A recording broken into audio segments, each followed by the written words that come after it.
les amis, Uber a décidé de respecter le cadre de la loi. Et vous vous demandez à quel niveau? On va en parler après le générique. Je suis sûr que ça va intéresser énormément de monde. Générique.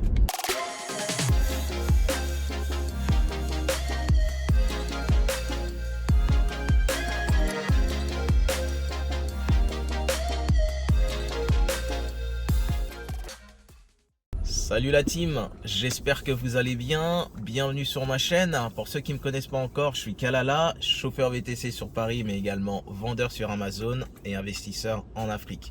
Sur ma chaîne, on va parler d'entrepreneuriat et d'opportunités d'affaires afin de devenir libre financièrement. Bon les amis, vous le constatez, je suis dans mon véhicule là, je suis en train de me rendre côté gare de Lyon pour récupérer un client et le déposer à Roissy-Charles de Gaulle. Et après on va rentrer à la casa, un peu de sport, se reposer et rattaquer ce soir. Très bien les amis. Bon, je pense que vous vous posez la question de pourquoi ce titre. Qu'est-ce qui se passe avec Uber? Étant donné que beaucoup de gens disent, après je sais pas s'ils ont raison ou s'ils ont tort, hein, là n'est pas le problème, mais qu'ils ne respectent pas la loi, ne respectent pas les réglementations et autres. Là, on va voir quelque chose qui peut, je vais pas dire va changer la donne, mais clairement va peut-être donner une bouffée d'air à certains, surtout ceux qui voulaient se lancer dans l'activité. Ok, on va parler réglementation. Donc, que dit la réglementation par rapport aux véhicules qui peuvent être utilisés de manière générale? Je ne parle pas uniquement avec les applications, de manière générale, que ce soit avec les applications, si vous faites de la clientèle perso ou autre.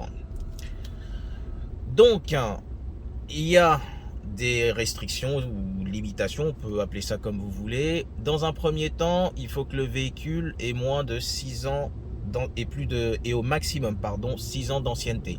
Là, il y a une dérogation temporaire qui pousse donc à 7 ans. Mais c'est temporaire et je ne sais pas, enfin on ne sait pas pour le moment quand est-ce que cela prendra fin. Je crois que les syndicalistes sont plus au fait que moi à ce sujet-là. Donc si vous voulez avoir plus d'infos, il faut donc vous orienter vers les syndicalistes concernant cette dérogation de 7 ans afin de savoir quand est-ce qu'elle prendrait fin. Vous devez également, il faut également que le véhicule ait 4 portes. Il faut également que le véhicule ait une longueur minimum de 4,50 m, largeur minimum d'1,70 m. Et en termes de puissance, il faut que ça soit égal ou supérieur à 84 kW, si je ne m'abuse. Est-ce que j'oublie quelque chose? Et oui, bien évidemment, il faut que ce soit de 4 à 9 places, chauffeur inclus, conducteur inclus. D'accord? Ces conditions, on va dire, sont caduques à partir du moment où vous avez, et je parle toujours dans la réglementation, donc ces conditions sont caduques à partir du moment où vous avez un véhicule de collection, un véhicule hybride et un véhicule électrique. Donc ces 3 types de véhicules ne sont pas soumis à ces limitations. Ok? On va s'attarder rapidement sur le cas des véhicules hybrides. Mais là, on va aller au niveau de ce que Uber imposait. Parce qu'à partir du moment où vous pouvez le plus, dans une loi, vous pouvez également le moins. Si vous voyez ce que je veux dire. C'est-à-dire qu'à partir du moment où il n'y a pas de limitation, de restriction dans le cadre de la loi, rien n'empêche une société privée de pouvoir apporter quelques ajustements. Là, dans le cadre d'Uber, c'était une limitation en termes d'ancienneté du véhicule pour les véhicules hybrides. Donc je vous le dis, donc je répète, rien n'empêche, tout en restant dans le cadre de la loi, à une société de pouvoir apporter des ajustements qui cadrent plus à ce qu'elle recherche. Donc ce qu'a fait Uber, c'est donc concernant les véhicules hybrides, faire sauter, effectivement, respecter tout ce qu'il en était concernant la puissance du véhicule, concernant le nombre de places, en fait les conditions que je viens de vous citer précédemment. Mais Uber y a adjoint une limitation de 12 ans d'âge par rapport à l'ancienneté du véhicule. Donc, qu'est-ce que ça a généré sur le marché concernant les véhicules hybrides? Surtout tout ce qui tourne aux alentours des 2013, 2014, 2015. Forcément, avec 12 ans d'âge d'ancienneté, il y a énormément de monde qui ont décidé d'acheter des véhicules hybrides. Ça a augmenté le prix des véhicules hybrides à tel point que il est difficile maintenant de trouver un véhicule peu kilométré en, je sais pas, en Prius ou bien même en Auris, Toyota Auris Touring, en dessous des 15 000 euros, 14 000 euros, ce qui représente en somme un certain budget, surtout quand on veut se lancer, quand on veut débuter.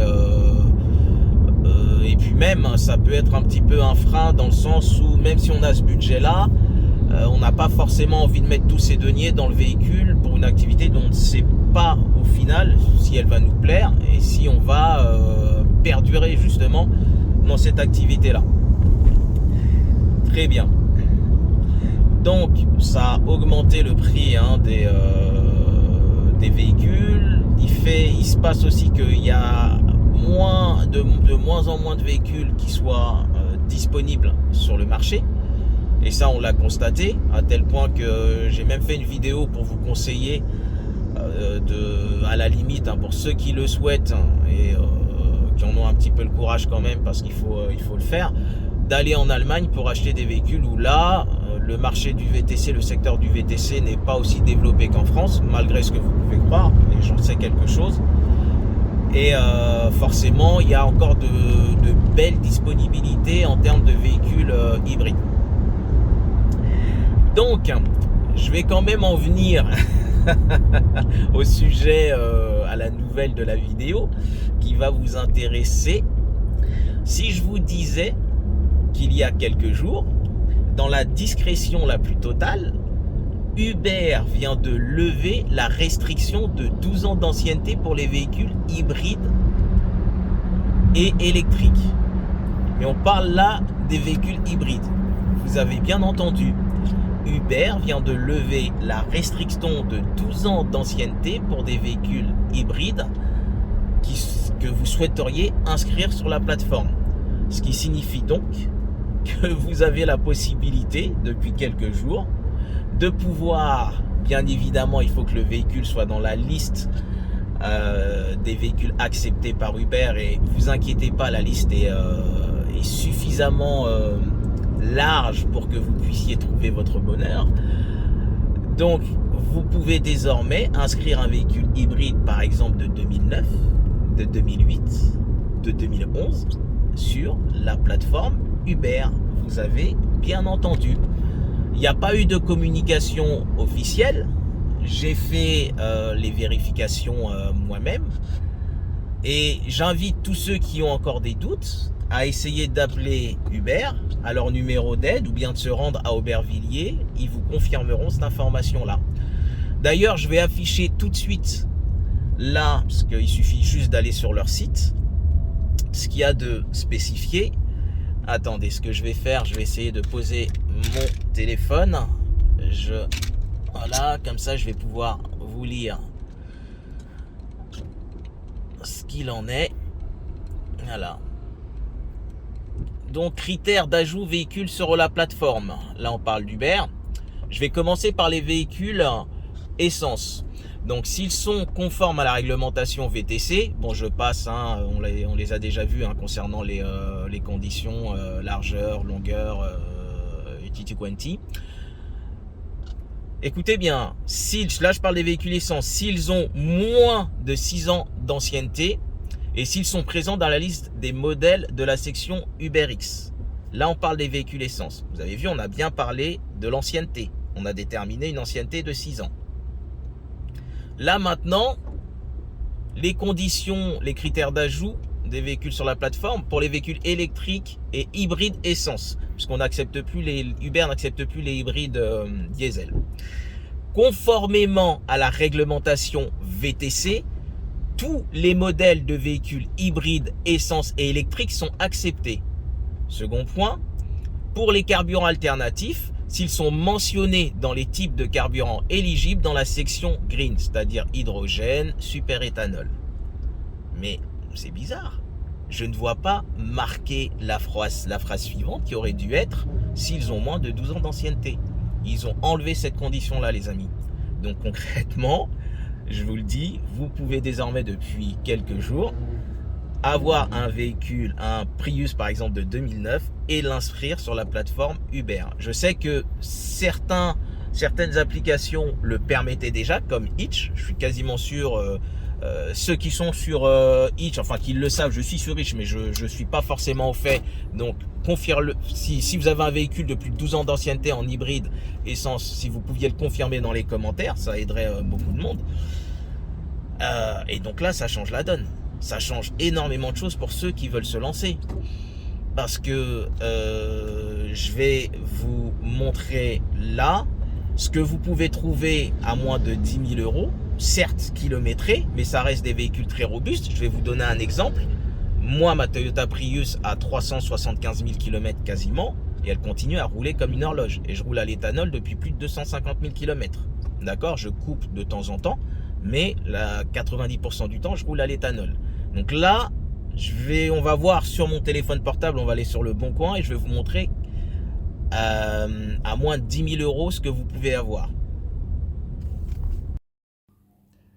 Bon, la team, on va voir rapidement sur le Bon Coin ce qu'on peut avoir en termes de véhicules hybrides compris entre 2009 et 2012, vu que maintenant Uber a enlevé cette restriction qui était les 12 années, les 12 ans d'ancienneté maximum. Donc on va voir ça tout de suite. Bon, je vous dis clairement, je vais choisir du Toyota en termes de marque. Maximum, j'ai même mis 11 000, donc bah ouais, j'avais déjà fait mes recherches avant. Marque Toyota, modèle Auris, Auris Touring Sport, Prius en rechargeable. Parce que oui, il y a un modèle de Prius rechargeable, c'est très rare, mais il y en a un, Prius Plus. Je vais pas mettre Yaris, parce que Yaris est dans la liste des véhicules qui sont acceptés par Uber. Mais Yaris, je trouve que c'est un peu petit. Donc je pense que c'est bon là, Auris. Donc année maximum 2012, donc de 2008 à 2012. En hybride, bien évidemment, boîte automatique. Bon, on va mettre 250 000 km. On va quand même réduire. Et on part en recherche. Très bien. Ce que je voudrais faire, ça serait ouais, du moins cher au plus cher. Est-ce que je peux le faire là? Bon, j'ai pas l'impression. Bon, déjà vous voyez que vous pouvez avoir des Prius 2. Là vous avez 5 000 euros. Bien évidemment sur des véhicules de cette ancienneté, c'est pas forcément clean au niveau de la carrosserie. Là c'est 153 000 km en 2008. Voilà. Vous avez, voilà, là c'est intéressant. Vous avez un Prius 3, 10 500 euros, un modèle 2012. Il a 253 000 km, 213 000 pardon, il a 213 000 km, ce qui, moi, mon point de vue, ça va. Bien. Donc là, je regarde pas celui-là 6900, puisque quand vous voyez 97, c'est que c'est dans les dom-tom. Donc, et je crois même que si vous faites importer ça, vous faites importer un véhicule des dom-tom, vous devez payer en plus des frais de douane, vous avez les 20% de TVA à payer dessus. Donc c'est pas intéressant. Voilà, c'est ça. Là par exemple, c'est pas mal ce qu'on vient de trouver. Toyota Auris, 224 000 km. C'est pas le break, c'est le classique. 6 000 euros, 2011. Il a pavillon sous bois. Bon, celle-là, je la prendrai pas parce qu'elle est de région parisienne. Donc vous avez vu, vous pouvez quand même en trouver donc 100 000 km à 9 000 euros.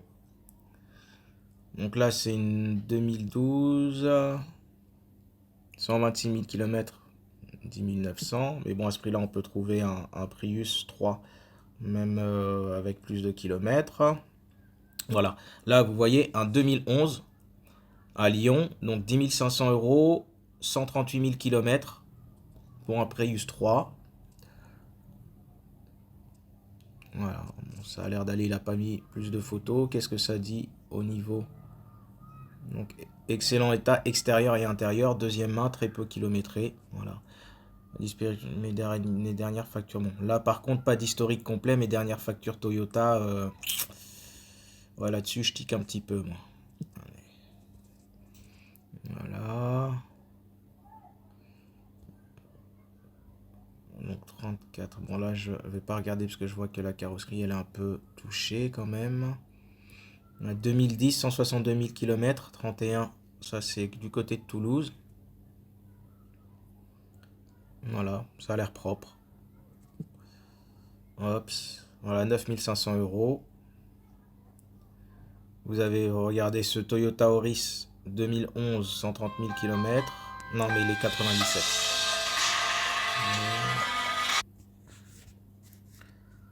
Très bien. Donc, on continue.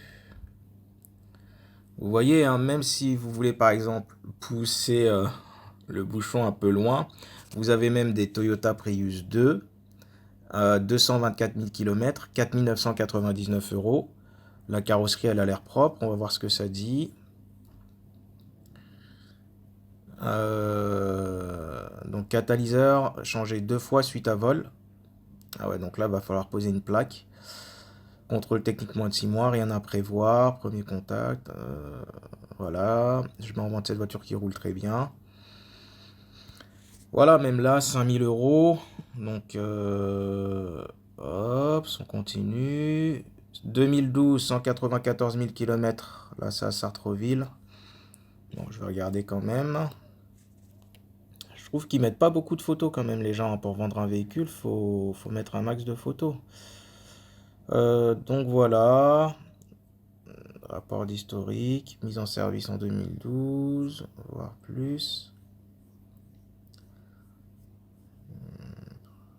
Bon, il n'en dit pas trop sur l'aspect intérieur-extérieur. Là c'est une Auris 126 000 km à 9 500. Encore une Auris 2011, 210 000 km. Donc celle-là, 7 500. Elle a l'air propre. Vous voyez. Hop. Donc là, une 2010 en Auris, 174 000 km, 7 990. Ça va, elle a l'air propre aussi.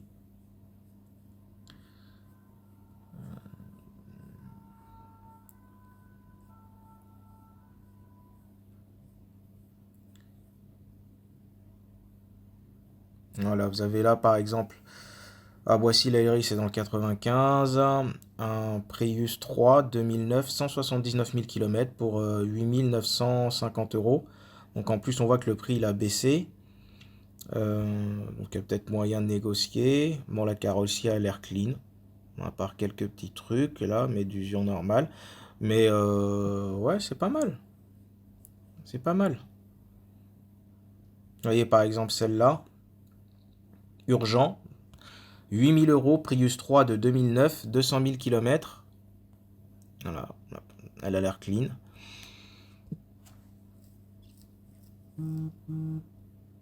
Bourges. Donc là, on regarde. Bon, les photos elles sont petites, mais la voiture a l'air clean, extérieur. 2009, 215 000 km. Paquet de frein neuf. Ça a l'air.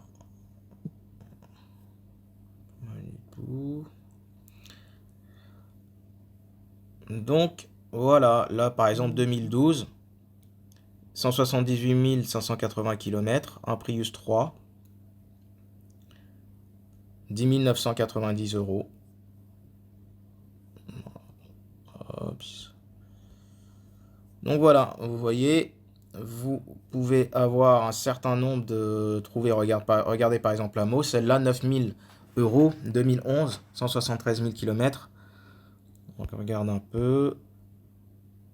Bon, il y a quelques petits trucs sur enfin, la peinture qui est partie. Ça doit être encore de l'usure, mais voilà. Donc c'est ouais, c'est pas mal. Voilà, entretien fait par Toyota. Donc là, c'est intéressant. Tout l'entretien a été fait par Toyota, c'est parfait. Ok les amis, bah je repasse face caméra. Bon les amis, vous avez vu? Parce qu'en plus dans la liste qu'Uber propose, vous pouvez donc vous avez des Auris, donc on vient de le voir, les Auris Touring, mais surtout les Auris, vous pouvez en trouver allez, de bonnes offres, pas trop kilométrées en hybride, aux alentours des allez on va dire peut-être 8000 euros. Voilà, on a trouvé des bons trucs aux alentours des 8000 euros. Des Prius de 2009, 2010, peut-être un peu plus kilométrés. C'est pas grave, le kilométrage sur un Prius, sérieusement, si le véhicule a été, si c'est une première, deuxième main, que le véhicule a été utilisé dans sa majorité, dans sa, on va dire en province. Donc voilà, moi personnellement, le petit conseil que je puisse vous donner, achetez plutôt les véhicules en province, évitez les véhicules parisiens. Si vous avez comment dire, toutes les factures d'entretien, sérieusement, il n'y a pas à avoir peur de 200 000 km sur un véhicule sur un véhicule Toyota, même de manière générale, s'il a été bien entretenu et que c'est une personne qui roule pépère. Donc je vais pas dire que vous pouvez y aller les yeux fermés, mais voilà. Donc voilà, donc maintenant pour ceux qui avaient peur un petit peu, enfin qui étaient freinés par le budget, donc désormais, et qui n'osaient pas forcément se lancer, puisque vous avez certains qui se lançaient, qui voulaient se lancer justement, mais pas en mettant autant, en mettant 15 000 euros ou 13 000 euros. Là maintenant, pour aller entre 8 000 et 10 000 euros, vous pouvez avoir un véhicule qui peut être inscrit sur Uber. Et là, je vous dis vraiment, ça change vraiment la donne. Vous pouvez vous lancer prendre un véhicule pour moins de 10 000 euros. Ce qui veut dire une chose, c'est que les personnes qui veulent se lancer, qui sont peut-être ric-rac, qui ont 3 à 4 000 euros, à la limite, ne vous précipitez pas. Le temps si vous n'avez pas encore votre carte VTC, le temps d'attendre votre carte VTC, de recevoir plutôt votre carte VTC, trouvez un travail pendant 3-4 mois et mettez de côté et achetez un véhicule. Vraiment, vraiment. Là, je pense que c'est une fenêtre de tir qui est quand même intéressante, dans le sens où si le véhicule vous l'achetez 7 000, 8 000 euros, si vous êtes un charbonneur, vous l'avez rentabilisé en un mois. Allez, je vais dire un mois et demi.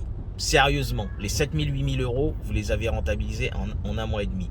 Et là encore où ça devient plus intéressant, c'est qu'aux alentours des 8 000 euros, on va dire, vous rentrez dans ce que, pour ceux qui souhaitent faire ce financement, bien évidemment,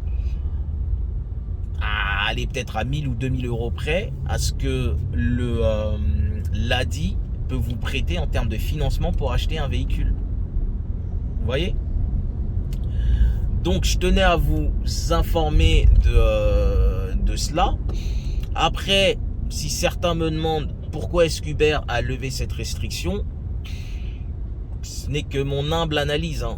Je pense que ils ont moins de véhicules hybrides qu'ils espéraient sur la plateforme, parce que eux, ils ont un calendrier à respecter. Je crois qu'il y a une histoire fin 2024 d'avoir je crois au moins 50% de véhicules hybrides ou électriques sur la plateforme. Et avec les projections qu'ils ont, les données qu'ils ont, ils sont peut-être loin d'atteindre justement cet objectif-là. Peut-être qu'ils veulent donner également une bouffée d'air pour les nouveaux chauffeurs, pour qu'ils puissent se lancer plus facilement, sans mettre beaucoup d'argent pour ceux qui peuvent, d'accord, sans que ça soit un frein, et donner une opportunité à se lancer pour ceux qui sont un peu plus ric-rac financièrement. Et comme je vous l'ai dit, ça reste une opportunité, une fenêtre de tir qui est intéressante, dans le sens où si vous voulez vraiment essayer d'être rentable dans cette activité, comme il faut que vous essayiez que vous soyez d'être maître de votre clientèle, c'est-à-dire ne pas mettre tous ses œufs dans le même panier et d'avoir un petit peu sa clientèle perso, il faut que vous soyez également maître de votre véhicule. Donc ce qui signifie que vous évitez la location à tout prix. D'accord? Donc je ne le répéterai jamais assez, ne soyez pas trop pressé de vous lancer. Vraiment, ne soyez pas trop pressé de vous lancer. Si vous avez ne serait-ce que 1000, 2000 euros et que vous voulez vraiment vous lancer dans l'activité, soit vous faites un financement, d'accord, avec l'ADI, pour ceux qui, de par leur conviction, ne peuvent pas le faire à ce moment-là, ne peuvent pas faire de financement chez l'ADI. À ce moment-là, ce que vous pouvez faire, c'est de vous trouver un travail, vous bossez pendant 4-5 mois, vous mettez de l'argent de côté, vous rassemblez le budget nécessaire pour l'achat du véhicule. Et je vais vous dire une chose, à partir du moment où vous êtes maître de votre outil de travail, là ça change la donne. Ça change la donne parce que quand vous mettez le contact tous les mois, vous n'êtes pas à moins de 2200 ou 2300 minimum, comme peuvent l'être ceux qui font des locations et qui, parce que quand je dis 2300, il y a 1500 en général en moyenne de location, puis je rajoute l'essence peut-être 800 euros. Et quand je dis 800 euros, je suis gentil. 800 euros, je crois que moi je dois être entre 600 et 800 euros et je roule à l'éthanol. Donc si les personnes roulent au sans-plomb 95, 98, bah vous rajoutez facilement 70%. Hein. Donc là, ça fait quasiment 3000 euros. 3000 euros, vous mettez le contact, vous êtes déjà à moins 3000 euros avant même d'avoir rentré le moindre euro en début de chaque mois. Et je peux vous dire que ça aide pas psychologiquement pour aller charbonner. Vraiment, ça aide pas du tout. Donc voilà. Bon, en tout cas, j'espère que cette nouvelle vous aura plu. D'accord ? Comme d'habitude, n'oubliez pas de vous abonner, de partager la vidéo, de laisser un petit commentaire, ça fait un petit plaisir quand même. Je remercie encore beaucoup toutes les personnes qui m'envoient des messages d'encouragement par Instagram ou bien dans les commentaires. Vraiment, ça me fait plaisir. J'attendais pas ce qu'il y ait autant de monde qui soit abonné sur la chaîne, qui me suivent de manière si assidue. Ça fait vraiment plaisir. Comme d'habitude, la team, pour ceux qui charbonnent, force et honneur. Pour ceux qui se reposent, bon repos. À ciao la team.